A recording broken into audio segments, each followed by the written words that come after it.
Kaya lahat ng religion yakapin mo. Pag wala sa iyo ang Savior, hindi ka papasok sa langit.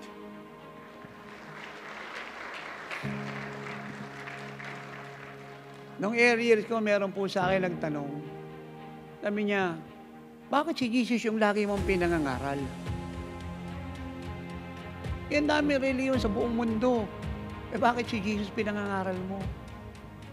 Kagaya ko, may reliyon ako. Ito, may reliyon to. Ito, merong reliyon to.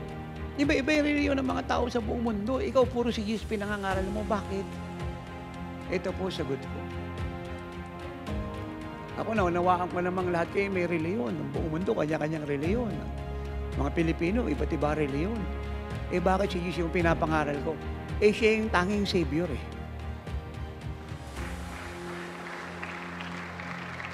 Now, kung ang ipinako sa krus ay Buddhism, Islam, Hinduism, terrorism o Satanism, theology, Catholicism, o ano pang reliyon ang ipinako sa krus, siya yung ipangangaral ko. Kaso ipinako sa krus, persona, Diyos na nakatawang tao, ang pangalan Jesucristo, ang kaisa ng tagapagligtas ng mundo, mahirap bang intindihin yun? Alam naman ng buong mundo nga ako, ipinako siya sa cross, hindi ba? Kaya nga tayo nagse-celebrate ng Holy Week. Nagse-celebrate tayo ng so-called Christmas. Ang dami tayong celebration. Kasi naniniwala tayo, ipinako siya sa cross. At kung bakit siya naipako sa cross at di siya nanatili sa cross, sapagkat siya po yung kaisa-isang Savior ng buong mundo, kaya dapat siya lang ipangaral pagdating sa kaligtasan ng kaluluwa niyong lahat. Hindi ba ako kamangmangan niya, ipapangaral mo iba? Hindi Savior yung reliyon mo. Walang power yung para ka baguhin. Walang power yung para ka pagalagi sa sakit mo't karamdaman. Walang power yung para ayusin yung buhay ng pamilya mo. Walang power yung para palayain ka sa gawa ng diablo. Walang power yung para papawiin yung luha ng kalungkutan sa mga mata mo. Walang power yung para tanggalin yung glaucoma mo, katarata mo, ulcer, cancer, goiter, mikrobyo, bacteria, germs, natakot sa mga peste itinapon ng diablo sa buong mundo. Walang power yung para alisin ka sa pagkabakla at pagkatumboy.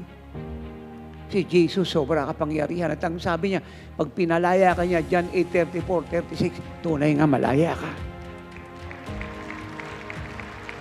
At pag nagpunta tayo kay Kristo, hindi ba kasakaling mabago ka, tsak, babaguhin ka niya mula ulo hanggang talampakan ng Espiritu, kaluluwa at katawan.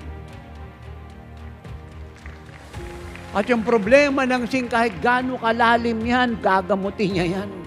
At kahit gaano kaitim yung puso mo, papaputiin niya yan. At lahat ng masasamang espiritu dyan sa katawan mo, ika-cast out niya lahat. Dumating siya sa mundong ito upang hanapin at iligtas ang nawawala. Hindi para magtayo ng reliyon, movement, coalition, at magpagawa ng iba't ibang rebullion. Huwag natin kakalimutan. At yan ang pangunahing trabaho ng church.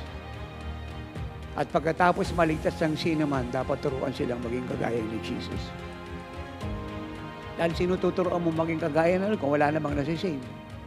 Sino? At disciple, pangunahan po natin ang church sa bansang ito buong mundo. Ay ipakita ang totoong Kristyanismo.